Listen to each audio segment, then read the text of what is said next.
bienvenue sur ma chaîne. Aujourd'hui nous allons voir comment arroser les succulentes. Vous allez voir, il n'y a rien de sorcier, mais c'est une question qui revient souvent, donc je me suis dit on va faire une vidéo pour poser les bases. On va s'intéresser à trois cas de figure. Le premier, ce sont les succulentes en pot qu'on cultive en intérieur, tout simplement. Deuxième cas de figure, nous allons voir comment arroser les succulentes en composition ou bien en suspension. J'en ai une là, mais on la voit pas, elle est un petit peu cachée. Et troisième cas de figure, nous allons voir comment arroser les succulentes en pot qui sont en extérieur, que ce soit à la belle saison ou en hiver. Premier cas de figure, donc les succulentes en pot qui sont en intérieur. Alors elles peuvent être très grandes comme celle-ci, elles peuvent être dans de la terre cuite comme celle-là, elles peuvent être toutes petites, voire vraiment minuscules. Ça va être le même principe pour toutes. Grosso modo, il y a deux choses à savoir, la fréquence d'arrosage et la technique. Je n'aime pas parler de fréquence d'arrosage puisque cela varie ne serait-ce qu'au fil des saisons et suivant les plantes et les besoins de la plante. Cependant, de manière générale, pour les succulentes, on place la barre à un arrosage par mois à la belle saison.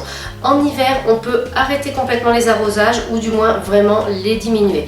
Celle-ci, par exemple, je ne l'ai arrosée qu'une seule fois en sortie d'hiver en février. Je l'avais achetée en septembre et je ne l'ai pas arrosée du tout avant le mois de février et puis elle s'en est pas portée plus mal.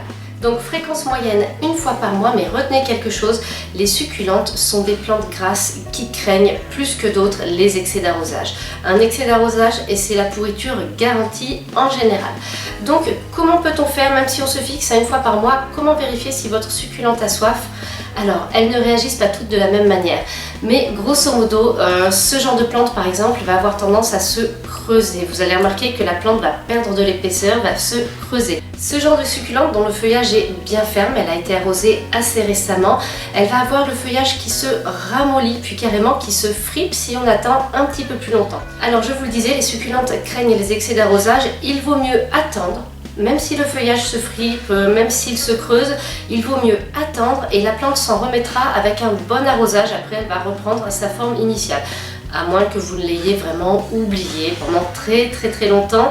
Mais en toute logique, il vaut mieux attendre un petit peu plus plutôt que d'arroser un petit peu trop tôt. Parlons maintenant de la technique d'arrosage idéale pour les succulentes. Je vous ai donc dit qu'en moyenne, on ne les arrosait pas plus d'une fois par mois. Et on attend toujours que le substrat est bien séché entre deux arrosages. Or, un substrat qui sèche va avoir du mal à se réhumidifier.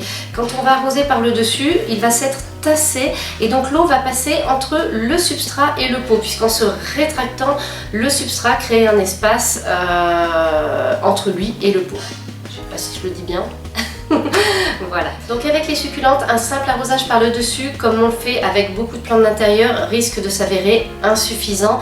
Le substrat sera mal hydraté et donc l'arrosage sera partiel. Et là vous risquez de tomber dans un cercle vicieux, vous allez vous dire il faut que j'arrose plus, au final vous allez arroser trop et la plante va commencer à pourrir et là vous allez vous dire les succulentes et moi ça ne marche pas. Donc ce que je vous conseille plutôt c'est de leur faire un bain, vous les placez dans un récipient et vous allez verser de l'eau. Alors deux possibilités, soit vous versez l'eau à côté de la plante et ensuite par capillarité le substrat va s'imbiber d'eau et l'eau va remonter jusqu'en haut. On attend que le substrat soit humide en surface. On met la plante à s'égoutter sur une grille, sur un rebord d'évier. Une fois qu'elle s'est bien égouttée, on peut la remettre en place. Mais attention, cette première technique ne sera pas efficace si jamais il y a du drainage au fond de votre pot, des billes d'argile par exemple, puisque dans ce cas-là, le substrat ne sera pas en contact avec l'eau qui ne pourra pas remonter par capillarité. Donc ça, vous allez vite le voir, hein, si le substrat n'est pas humide au bout d'un certain temps, c'est que c'est le cas. Dans ce cas-là, placez votre plante dans le récipient et arrosez-la par le dessus et n'arrêtez pas quand l'eau commence à apparaître au fond. Au contraire, vous continuez jusqu'à ce qu'elle soit montée un petit peu plus haut que la couche de drainage. Si ce n'est pas vous qui avez fait le rempotage, vous ne savez pas à quelle hauteur s'arrête la couche de drainage. En général, on met 2-3 cm. À vous de juger en fonction de la taille du pot, quelle peut être la hauteur de la couche de drainage. Ce que je viens de vous expliquer est valable pour les succulentes en pot lorsque le pot est troué. Parfois, on a des compositions de succulentes dans des pots qui ne sont pas troués, donc l'eau ne peut pas s'évacuer. Ou alors on a des jolies petites compositions tout simplement, ou bien on a des succulentes en suspension et là c'est un petit peu compliqué de les manipuler pour les enlever, pour aller les arroser. Dans ce genre de cas, on va arroser de manière complètement différente. On va mettre plutôt des petites quantités puisque l'eau ne peut pas s'échapper, ne peut pas s'écouler, elle va rester. Donc il faut vraiment y aller sur des petites quantités. Par contre, du coup, on va peut-être arroser un petit peu plus souvent qu'on arrose les autres. Du coup pour ça j'ai quelques outils, par exemple j'ai cette pipette à eau, on trouve ça sur Amazon pour 3 fois rien, qui me permet d'arroser notamment tout ce qui est en hauteur et qui est difficile d'accès sans me déplacer. Une petite seringue aussi permet vraiment avantageusement d'arroser ce genre de composition quand il y a vraiment des petites succulentes qui sont serrées par exemple dans un tout petit espace et qu'il faut doser un tout petit peu d'eau. Vous pouvez aussi, si vous ne voulez pas investir ou pas avoir un objet en plus, vous débrouiller avec une petite cuillère, une grande cuillère. Après, tout dépend de la taille de votre plante. En revanche, je vous déconseille d'utiliser un spray puisqu'en général, ça fait un jet comme ça. Même si on le règle au minimum, on n'a jamais un jet bien droit et les succulentes préfèrent ne pas être recouvertes d'eau. Ça peut provoquer très facilement des moisissures. Donc vraiment, ça c'est quelque chose que je vous déconseille pour l'arrosage des succulentes. Donc sur ce genre de succulente qui est en suspension ou bien qui n'a pas de drainage où l'eau ne peut pas s'évacuer, on va arroser en petite quantité pour être sûr de ne pas noyer la plante. Du coup, on va peut-être être amené à arroser plus souvent, mais là c'est vraiment à voir en fonction de l'état de la plante. Donc il va falloir apprendre à vous faire confiance et à observer votre plante. Donc les signes dont je vous parlais tout à l'heure sur les euphorbias par exemple, ça va être une tige qui se creuse. Sur certaines, ça va être des feuilles qui se ramollissent, voire qui se fripent. Sur d'autres, ça va être une rosette qui se referme, une tige pour celles qui ont une tige centrale, par exemple une tige qui se ramollit.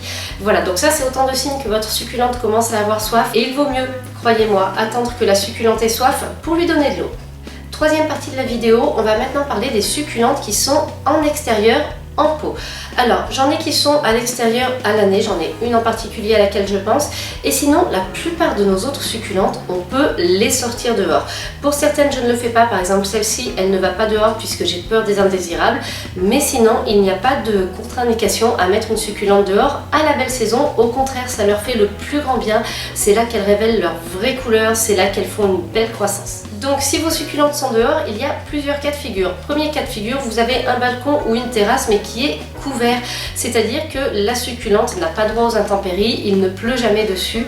Et bien dans ce cas-là, vous l'arrosez et vous pouvez être amené à l'arroser plus souvent qu'en intérieur parce que souvent sur un balcon c'est le cagnard. Il peut faire très très chaud les jours où il fait soleil et donc la plante a quand même besoin d'eau plus fréquemment que dans votre intérieur. Sinon, si votre succulente est à l'air libre et qu'elle peut prendre la pluie et tout ce qui tombe du ciel, dans ce cas-là, en toute logique, il n'y a pas besoin de l'arroser, il faut laisser faire les éléments.